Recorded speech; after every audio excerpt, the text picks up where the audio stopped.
l'équation impossible que Dieu a résolue. Dis avec moi, Pâques, l'équation impossible que Dieu a résolue. Voilà, avant de parler de résurrection, comprenons une vérité fondamentale. C'est qu'une équation n'est pas seulement des chiffres, mais c'est une logique qui relie des éléments pour produire un résultat. Et dans la vie, tout fonctionne comme ça. Une cause produit toujours un effet. Une action produit toujours une conséquence. Et une réalité produit toujours une conclusion. Voilà pourquoi la Bible dit dans Galates chapitre 6, le verset 7, la parole déclare c'est qu'un homme aura sémé, il les moissonnera. Cela veut dire que la vie fonctionne avec des enchaînements logiques. Mais il y a un problème.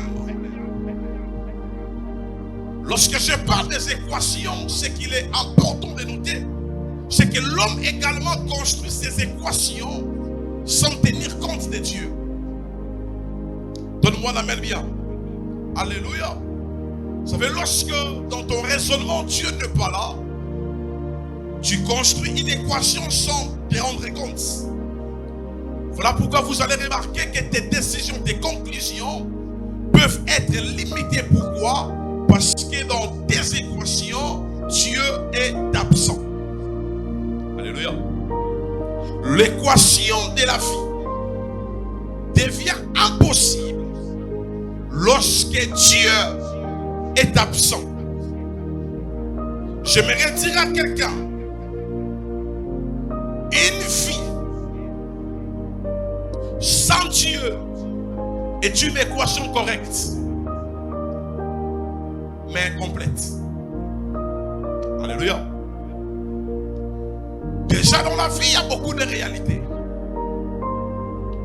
Lorsque tu te regardes, lorsque tu essaies de jeter un coup d'œil dans tes diplômes, c'est possible de conclure en disant oui, je suis fort. Lorsque tu regardes ta beauté, tu conclus en disant je suis beau.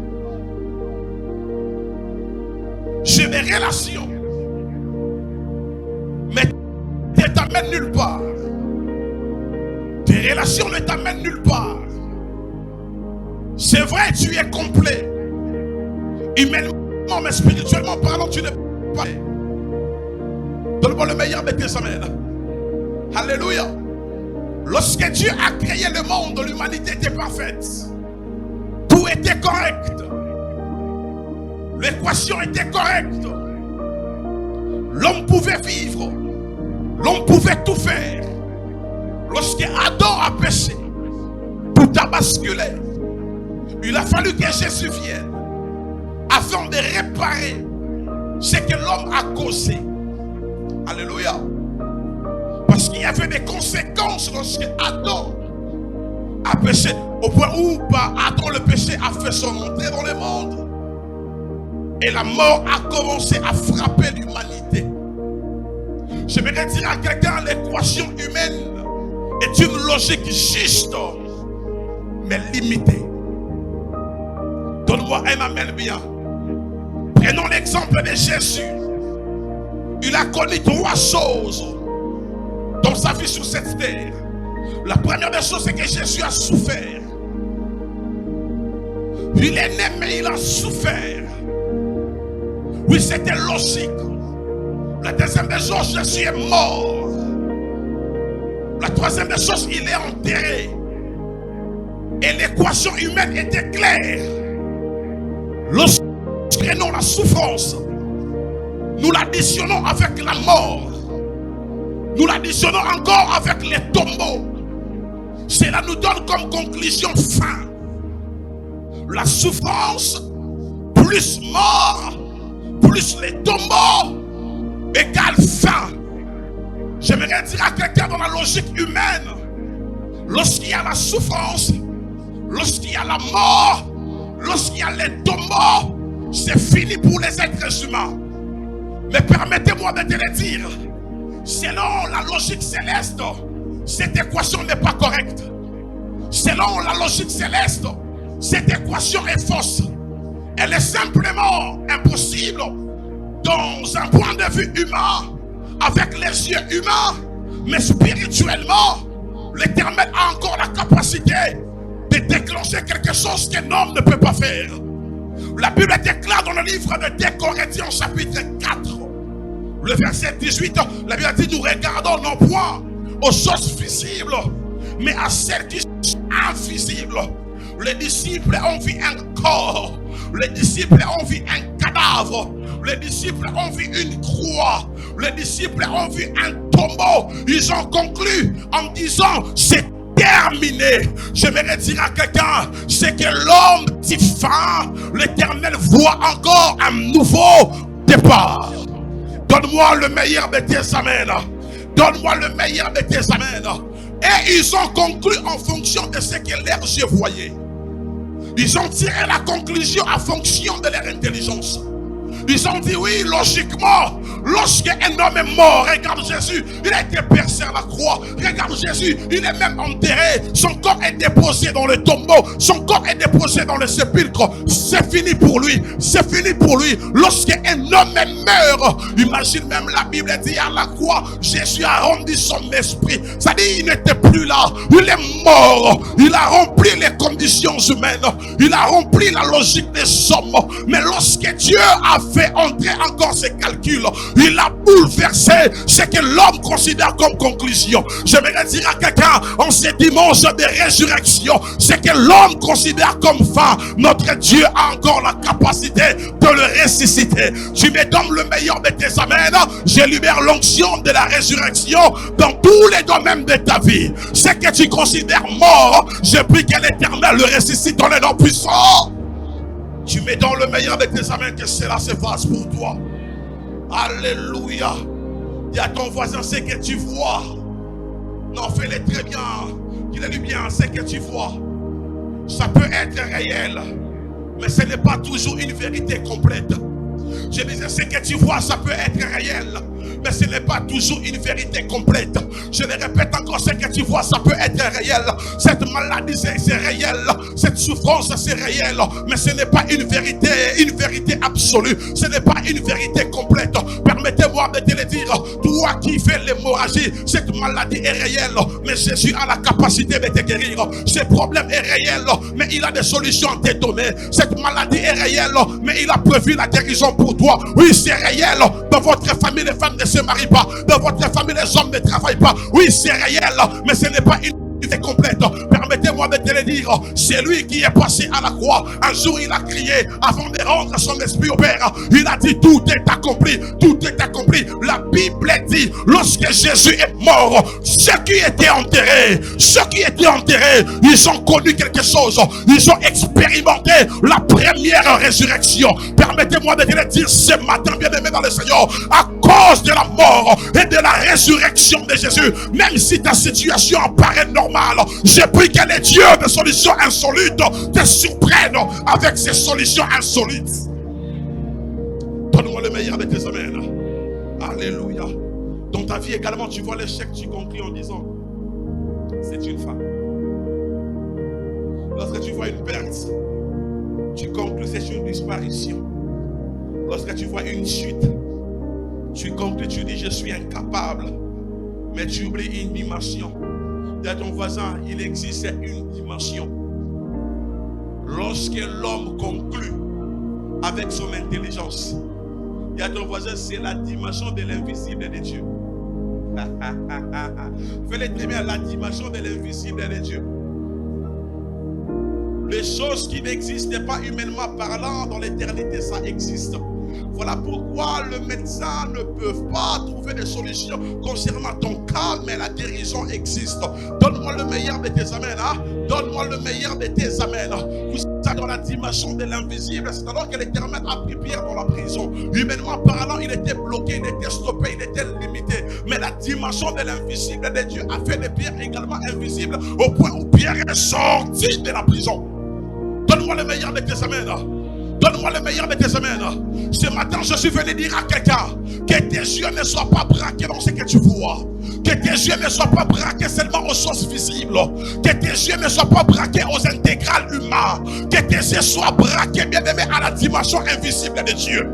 Voilà pourquoi la dimension visible des hommes disait à cette femme, tu es exclue. Pourquoi? Parce que tu perds le sang. Ça faisait 12 ans que cette dame pouvait perdre le sang. Cette dame vivait dans l'hémorragie avec les yeux humains. Mais lorsqu'elle a activé la dimension de l'invisible de Dieu, la Bible dit, elle s'est dit en elle-même, si je puis seulement toucher le pan de sa robe, moi je serai guéri. Moi je serai guéri. Moi je serai guéri. J'aimerais dire à quelqu'un, si avec la logique humaine, pour être guéri, tu dois passer à l'hôpital, avec la logique de la foi, pour être guéri, il te faut du courage, il te faut la détermination, il te faut la vision, il te faut la capacité de voir ce que l'humain visible n'arrive pas à voir. Donne-moi le meilleur de tes amens. Alléluia. Souviens-toi de 2 Corinthiens chapitre 5, le verset 7. Il a dit, car nous marchons par la foi et non par la vue. Alléluia. Alléluia. Et avec moi, je marche par la foi. Répète encore, je marche par la foi et non par la vue. Fais-le bien, je marche par la foi et non par la vue. Vous savez, avec la vue, avec les réalités visibles, lorsque Jésus est cloué à la croix, les autres pouvaient conclure en disant c'est fini pour lui. Mais Colossiens me dit, c'est à la croix que Jésus a livré nos ennemis en spectacle. C'est à la croix que Jésus a remporté la victoire. J'aimerais dire à quelqu'un, l'équation humaine, la réalité visible n'est pas la conclusion finale. Tu ne m'as pas compris. J'étais en train de dire, la conclusion des hommes n'est pas la conclusion de Dieu. Je le répète encore, ce que l'homme déclare fini, ce n'est pas ce que l'Éternel a dit. Et j'aimerais encore aller très loin. L'homme peut conclure. Aussi longtemps Dieu n'a pas dit son dernier mot, ce n'est pas encore fini pour toi. Donne-moi le meilleur de tes amens. On a pris Jonas, on l'a jeté. Jonas a été avalé par un poisson. Mais aussi longtemps que Dieu n'avait pas encore dit non, l'Éternel a ressuscité Jonas. J'aimerais dire à quelqu'un, aussi longtemps que Dieu n'a pas encore dit non, j'ai prié et je déclare en cette nouvelle saison que l'Éternel te ressuscite. C'est ton amen qui m'embête jusqu'à présent. Donne-moi le meilleur de tes amens. Tape des personnes du clair. Marche par la foi et non par la vue. Fais-le très bien, marche par la foi et non par la vue. S'il n'est pas content, change de voisin. Marche par la foi et non par la vue. Donne-moi le meilleur de tes amens. Donne-moi le meilleur de tes amens. Marche par la foi et non par la vue. Par la foi, Pierre a dit à Jésus, ordonne que j'aille vers toi. Jésus a dit, Pierre viens. Pierre vient. Pierre a commencé à marcher dans l'eau. Il a commencé à marcher. Mais lorsque ses yeux humains ont regardé la tempête, Pierre a voulu se noyer. J'aimerais dire à quelqu'un, à tout moment que tes yeux physiques commenceront à regarder des tempêtes, ça sera impossible pour toi d'expérimenter la vie de Dieu, de vivre la puissance de Dieu, d'expérimenter la dimension surnaturelle de Dieu.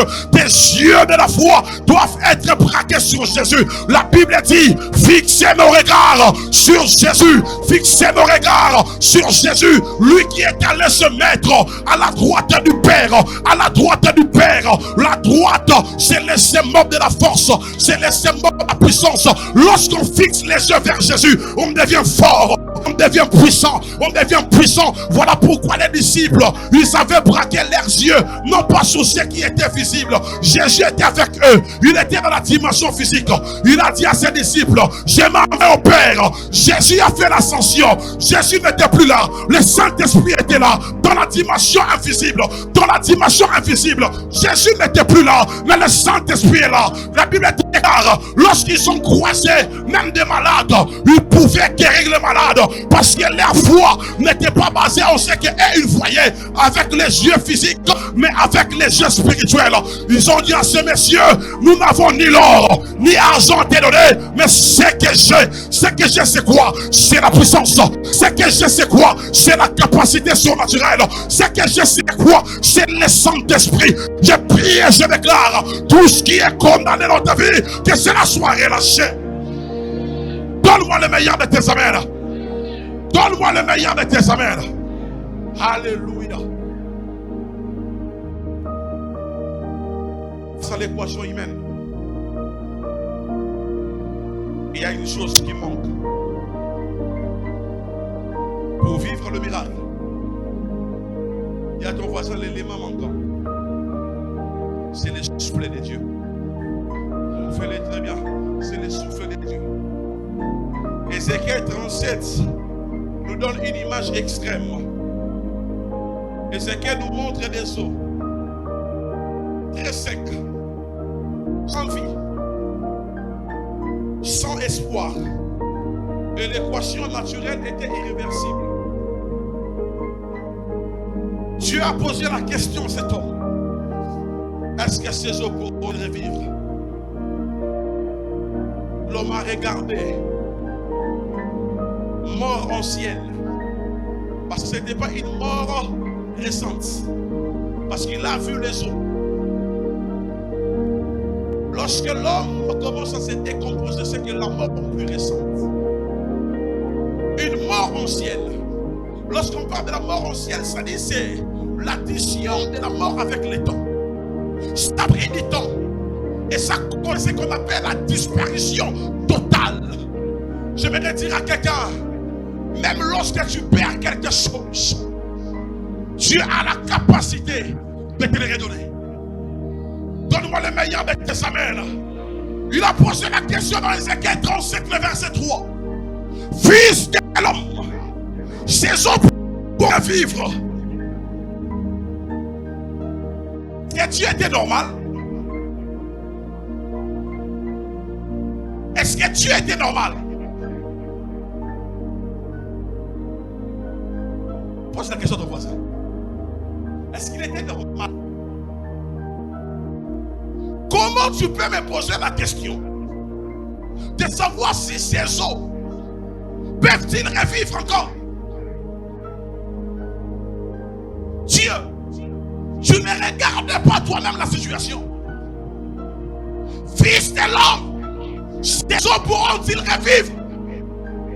Seigneur, regarde la situation. Cette équation est irréversible. Écoute-moi. Face à l'équation irréversible, c'est que Dieu teste ta perfection.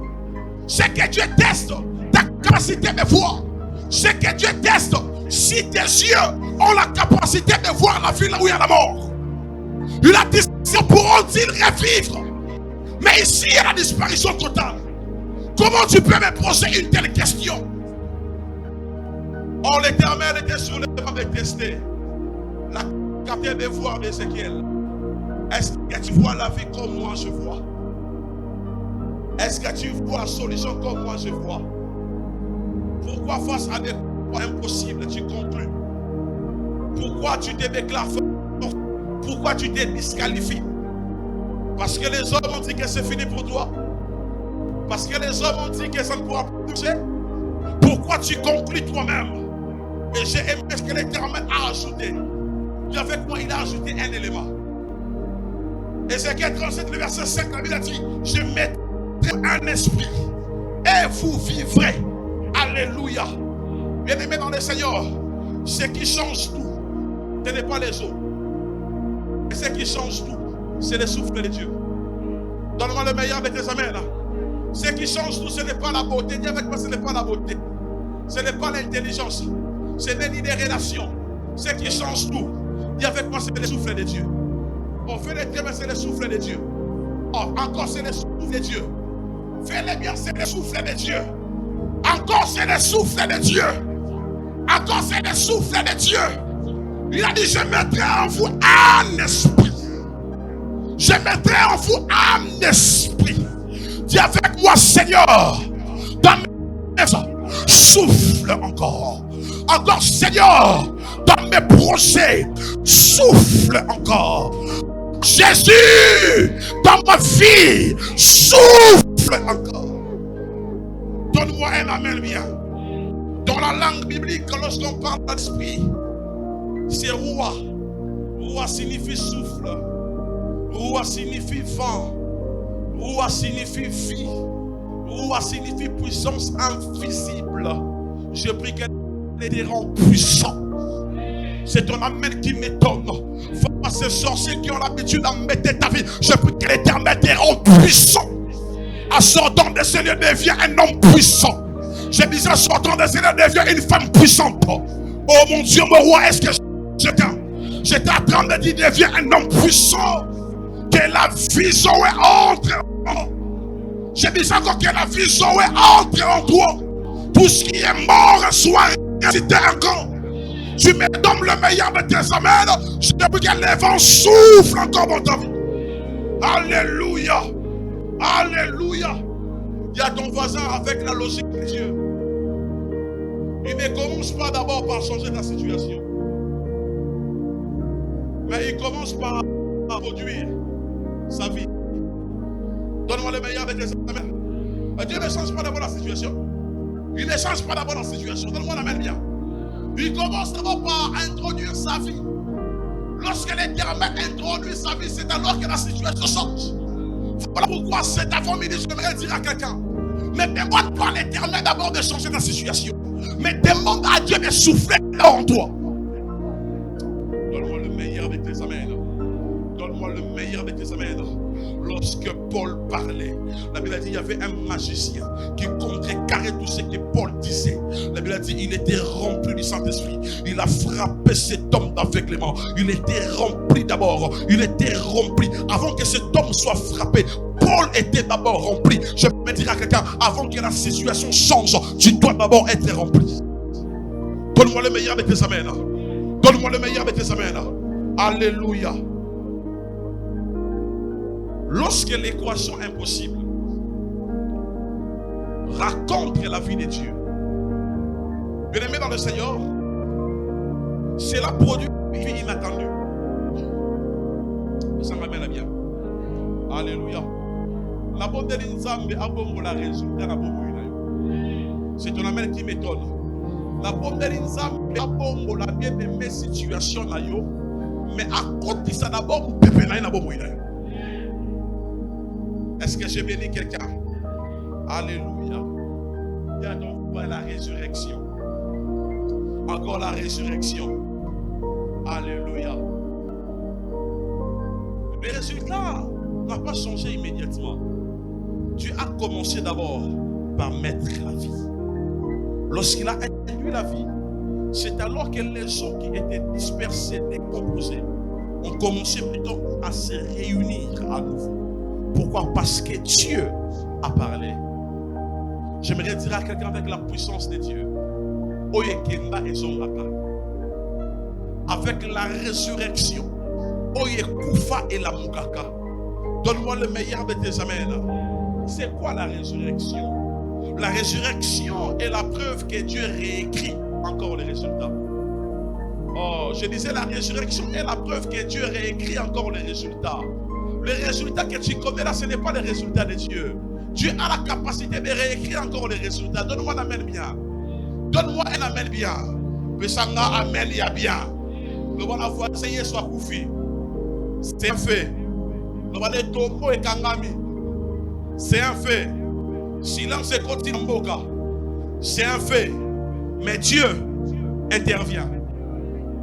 Lorsque Dieu a fait son intervention, même la pierre qui bloquait les sépulcres, cette pierre a été enlevée par une puissance.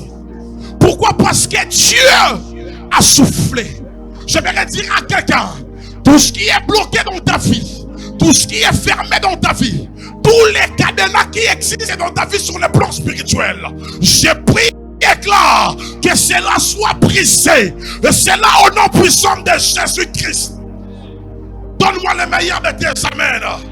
La Bible dit dans Actes des Apôtres, chapitre 2, le verset 24, Dieu l'a ressuscité en les délivrant de la mort, en les délivrant des liens de la mort, en les délivrant des liens de la mort. Je vais dire à quelqu'un, l'Éternel Dieu ne va pas supprimer la mort, mais Dieu va traverser la mort. en train de dire, Dieu ne va pas supprimer la mort, mais il va traverser la mort. Il a délivré cet homme des liens de mort. Bien-aimé dans le Seigneur, dans votre famille, oui, les liens existent, mais dans ces liens-là, l'Éternel viendra te prendre et vous allez traverser lui. Tu me donnes le meilleur de tes amènes. J'ai prié, j'ai déclaré. Nzamba ko supprimer kindoki na famille na yote mais na kata kindoki wana akozwa yo ayebisi yo yo no zamutu ozamu. Tu me donnes le meilleur de tes aides. Na bombe nzambe na pokwa lelo non pas seulement à traverser yo mais à renverser également. Donne-moi le meilleur de tes amènes. Donne-moi le meilleur de tes amènes. Dis à ton voisin, nous allons traverser et Dieu va renverser. Les enfants d'Israël ont versé la mer rouge, mais les ennemis ont été enfermés dans la mer. J'ai prié, je déclare, alors que toi tu seras délivré ce matin, oh, que Nzambe aleka ko s'occuper na babuna na yo. Alléluia. Dieu ne supprime pas les processus.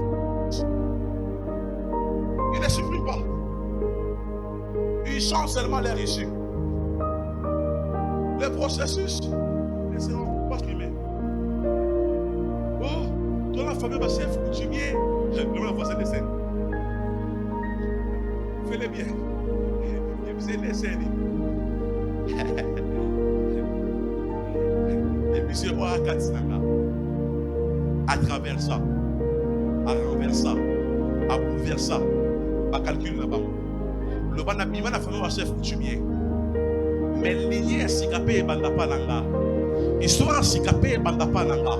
Bien aimé dans le Seigneur, maman le péché a fait son entrée par une seule personne.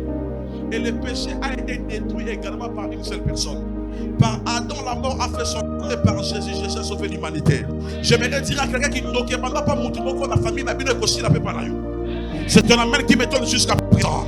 Pauvreté bandapa nanga. Tu me donnes le meilleur de tes amens, que Dieu fasse de toi la tête. Fais comme ça, fais comme ça. Je suis la tête, je suis la tête, je suis la tête. Donne-moi le meilleur de tes amens. Donne-moi le meilleur de tes amens. Alléluia. Il y a ton voisin, l'équation divine. Encore la mort réelle, plus la puissance de Dieu. Cela donne la vie supérieure. C'est ça l'équation divine.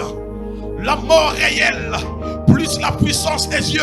Et cela nous donne comme résultat la vie supérieure. En sortant de ces lieux, que l'onction de la suprémacité soit attachée. Que l'onction de la supériorité marche avec toi. Donne-moi le meilleur de tes amens. La mort est là. Dis avec moi, la mort est là. Les sorciers sont là. La magie est là. Mais ce matin, cela sera additionné avec la puissance de Dieu. Lorsqu'il y a la fusion, la collision entre la puissance de Dieu et la mort réelle, cela donne toujours la vie supérieure. Cela donne toujours la vie supérieure. Lorsque Saul a croisé Jésus dans le chemin de Damas, oui, Paul, il s'appelait Saul, il était de la dimension de la mort réelle. Mais lorsqu'il a croisé la puissance de Dieu, la Bible a dit Saul est devenu Paul. Il a commencé à prêcher, il a commencé à guérir le malade. Paul a marché avec la puissance simplement parce que lorsque la mort réelle croise la puissance de Dieu, cela donne toujours la vie supérieure. Paul n'était plus Saul, il est devenu Paul. Saul n'était plus bandit, il est devenu un sauveur des âmes. J'aimerais dire à quelqu'un, par la puissance de Dieu, la vie supérieure est rassurée. Dis avec moi Romains 8:11. Encore Romains 8:11.